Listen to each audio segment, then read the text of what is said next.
ये Granville Austin जो आप मान लो फर्स्ट ग्रेड की तैयारी करते हैं, कॉलेज लेक्चरर की तैयारी करते हैं, तो उनमें ये भारतीय संविधान पर टिप्पणीकार यानी भारतीय संविधान के बारे में, भारतीय राजनीति के बारे में, भारत का जो पॉलिटिकल सिस्टम है उन सब के बारे में ये टिप्पणियां, इनकी टिप्पणियां बड़ी फेमस हैं और वहां से प्रश्न बहुत आता है कि ये ग्रेनविल ऑस्टिन का क्या ये कथन है, क्या क्या ये कहा है क्या। तो ग्रेनविल ऑस्टिन बड़े ही मतलब तगड़ी शख्सियत हैं जो भारतीय राजनीतिक व्यवस्था के बारे में इन्होंने काफी कुछ पढ़ा और फिर काफी कुछ उन्होंने बातें कही। तो इन्होंने क्या कुछ कहा वो बड़ा इंपॉर्टेंट है, ये आपको जानना है। कई बार ऐसे आ जाता है कि निम्नलिखित कथनों में से कौन सा कथन है जो ग्रेनविल ऑस्टिन का है। तो देखो, ग्रेनविल ऑस्टिन ने भारतीय संविधान को, भारतीय राजनीतिक सिस्टम को बहुत अच्छे से समझा, गहराई से समझा, और समझ के इन्होंने कहा कि मुझे भारतीय संविधान में ये विशेषताएं दिख रही। तो ग्रेनविल ऑस्टिन को भारतीय संविधान में क्या क्या दिखा, इन्होंने ये माना कि भारतीय संविधान निर्माता बहुत अच्छे लोग थे और उन्होंने बिल्कुल भी ऐसा नहीं हुआ कि जिन लोगों का बहुमत था तो उन्होंने जो अल्पमत वाले लोगों की आवाज को दबाया हो, ऐसा नहीं है। इसमें जो भी संविधान लिखते वक्त जो भी फैसले लिए गए, कोशिश ये की गई अधिकांश मामलों में या ज्यादातर मामले मान लो सहमति से, सर्व सहमति से इसमें डिसीजन हुए। यानी संविधान जो बनाया गया था वो ज्यादातर कैसे बनाया हुआ है, सर्व सहमति से बनाया हुआ संविधान है। ऐसा नहीं है कि इसमें कुछ लोगों को नाराज करके कुछ लोगों ने अपनी बातें जानबूझ करके संविधान में डलवा दी, ऐसा नहीं। तो एक तो इनको ये विशेषता बड़ी गजब की नजर आती है कि भारतीय संविधान की जो बातें हैं वो सहमति से लिखी गई हैं, सबकी सहमति लेकर के भारतीय संविधान को तैयार किया गया है। एक तो ये। दूसरा समायोजन, एडजस्टमेंट। समायोजन का मतलब क्या होता है?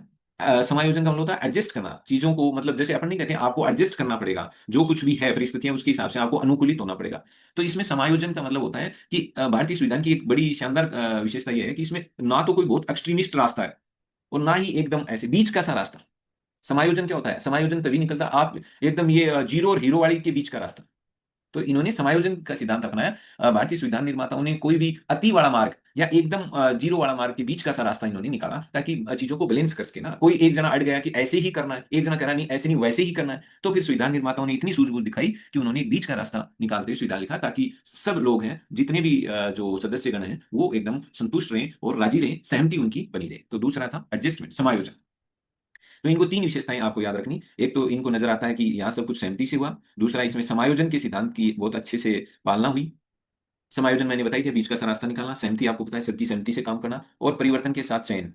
ये क्या होता है परिवर्तन का मतलब? संविधान निर्माताओं ने भारत के संविधान में बहुत सारी चीजें, दूसरे देशों की भी बहुत सारी चीजों को अपनाया, लेकिन ऐसा नहीं है कि हूबहू कॉपी किया हो, कि copy and paste, cut and paste, ऐसा नहीं किया। उन्होंने प्रेरणा ले ली बहुत सारी चीजों, जैसे वो दूसरे देश का संविधान पढ़ा तो इनको एक आइडिया मिल गया, एक विचार मिल गया कि अच्छा अच्छा जैसे मूल अधिकार है तो भारतीय संविधान के अगर हम पढ़ते हैं ना, मूल अधिकारों पर किसका प्रभाव दिखता है, तो हम पढ़ते हैं अमेरिका का।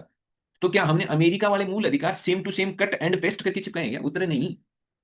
बिल्कुल, हमें एक आइडिया मिल गया कि अच्छा अच्छा हमने तो केवल मूल अधिकारों को विचार अपनाया। विचार का मतलब कि हाँ यार, मूल अधिकार अच्छी चीज है और मतलब ये आदमी फिर सम्मान के साथ व्यक्ति को जीने के लिए बहुत जरूरी होते हैं, वरना तो फिर जो भी पावरफुल चाहे सरकारें हो या कोई भी व्यक्ति हो वो एक आम आदमी को जीने नहीं देगा। तो हमने एक आइडिया अपनाया कि भाई हाँ, अमेरिका में जब ऐसा किया गया है तो हमें भी अपने लोगों को मूल अधिकार देना चाहिए। बात समझ में आ रही है? तो इसका मतलब क्या है, हमने जो मूल अधिकारों का जो कंसेप्ट था, जो विचार था, वो हमने लिया तो अमेरिका से भले ही, लेकिन क्या हमने परिवर्तन नहीं किया? क्या बिल्कुल किया हमने। भारतीय परिस्थितियों के हिसाब से उस विचार को मॉडिफाई करते हुए मूल अधिकारों को अपने संविधान में जगह दी। हूबहू मूल अधिकार वहां वाले हमने पेस्ट नहीं किए, नहीं चिपकाए, कुछ चेंजेज के साथ हमने मूल अधिकारों को भारतीय संविधान में जगह दी। जैसे वहां पर आप मूल अधिकार निरपेक्ष देखते हो, भारत में सापेक्ष। सापेक्ष का मतलब क्या है कि भारत के मूल अधिकारों पर आपको हर एक मूल अधिकार पर लगभग लगभग जैसे ही पढ़ोगे उसके तुरंत बाद में मिल जाएगी सीमाएं, प्रतिबंध, ये मर्यादाएं, ये ऐसे आपको मिल जाएंगी कि फलाना मूल अधिकार है इस पर, लेकिन ये मूल अधिकार तो है लेकिन सीमा ये है, इन इन चीजों का ध्यान रखते हुए ये मिलेगा, ऐसे लिखा हुआ मिल जाएगा।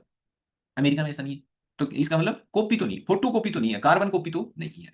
तो यही तो है, परिवर्तन के साथ चेंज की हमने चीजों को अपनाया जरूर, लेकिन हमने जो चीजों का जो चेंज किया ना वो कुछ बदलावों के साथ चेंज किया ताकि वो हमारी परिस्थितियों के हिसाब से चीजें ठीक रहें। तो हमने परिवर्तनों के साथ में चीजों को चुना। ऐसा नहीं है कि हमने केवल कॉपी कर लिया हो, ऐसा नहीं है। हमने कुछ परिवर्तन जो भी हमारे यहाँ के हिसाब से जरूरी थे वो किए। तो ग्रेनविल ऑस्टिन, ये बात तो हम जो पॉलिटिकल साइंस को पूरा पढ़ते हैं ना एक विषय को, तब ये सारी बातें आती हैं। तो इंडियन पॉलिटिकल लिहाज से ज्यादा इंपॉर्टेंट नहीं है। तो ग्रेनविल ऑस्टिन की ये तीन ग्रेनविल ऑस्टिन की ये भारतीय संविधान के बारे में तीन विशेषताएं हैं।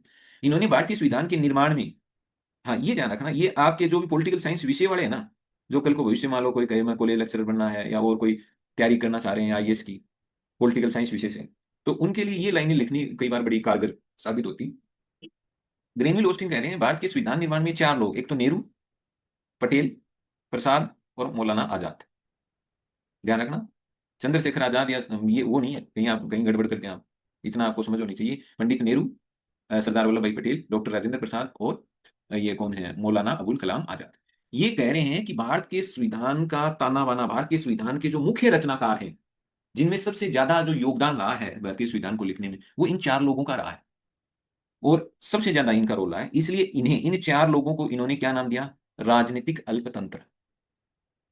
कि अब प्रश्न कैसे आता है, ग्रेनविल ओस्टिन ने राजनीतिक अल्पतंत्र में किन किन नेताओं को शामिल किया? अब वहां दे देगा चार ऑप्शन: नेहरू, पटेल, प्रसाद, आजाद।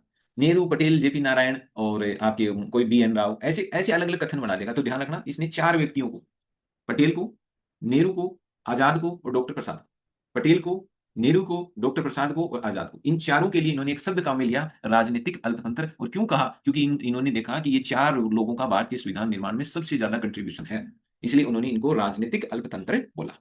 तो ये बड़ा इंपॉर्टेंट फैक्ट है, ये ध्यान रखना है, चारों नाम याद कर लेना, इनके लिए उन्होंने राजनीतिक अल्पतंत्र शब्द काम में लिया। अब और भी भयंकर फैक्ट आ गए। KM मुंशी एक साथ 6 कमेटियों में मेंबर थे। इसका मतलब ये तो और भी ज्यादा ज्ञानी आदमी, एक साथ 6 कमेटियों में काम करते थे। तो 6 कमेटियों के इनको मेंबर बना रखा था। अय्यर साहब और आयंगर साहब, ये एक साथ 5 कमेटियों के मेंबर थे, 5 कमेटियों में मेंबरशिप थी इनकी एक साथ। यानी अलग अलग 5 कमेटियों के मेंबर थे, जब भी उन कमेटियों की बैठक होती थी तभी उनमें भाग लेते थे। और KM मुंशी साहब 6 कमेटियों के मेंबर थे, बहुत बड़ी बात है। आजाद, पटेल और पट्टाभी सीतारामैया, ये एक साथ 4 कमेटियों के मेंबर थे। नेहरू, गोविंद वल्लभ पंत और डॉक्टर भीमराव अंबेडकर, ये 3 कमेटियों के मेंबर थे। प्रसाद, डॉक्टर प्रसाद और सत्यनारायण सिन्हा, ध्यान रखना सत्यनारायण सिन्हा नाम है, सच्चिदानंद सिन्हा नहीं है। ये 2 कमेटियों के मेंबर थे। मुझे नहीं लगता ये इंपॉर्टेंट फैक्ट है, ये तो मैंने ऐसे एक्स्ट्रा के तौर पर इसमें डाल दिया था, आपको बस याद रखना ये। अब यहां से देखो, ये वाली ये कुछ ज्यादा इंपॉर्टेंट नहीं है, इसलिए इसके लिए आपको ज्यादा दिमाग नहीं लगाना है। हाँ, ये देखो, अब यहां से दोबारा से इंपॉर्टेंट फैक्ट शुरू हो गए। संविधान सभा की पहली बैठक, अब पहली बैठक कब हुई? संविधान सभा की पहली बैठक कब हुई? 9 दिसंबर 1946। ठीक है। अब देखो ये क्या कह रहा है, अब कोई ये बता सकता है संविधान सभा की जो पहली बैठक हुई थी उसमें कितनी महिलाएं उपस्थित रही? किसी के नौ। याद? नो। और 15। उसमें टोटल कितने लोग आए थे? 207। 207, बिल्कुल करेक्ट। अब देखो, संविधान सभा की जो पहली बैठक थी ना, ये क्या कह रहा है, उस पहली बैठक में मुस्लिम लीग के लोग नहीं गए, उन्होंने इसका बहिष्कार कर दिया, उन्होंने कहा हम इसमें शामिल नहीं होंगे। अब क्यों कर दिया होगा?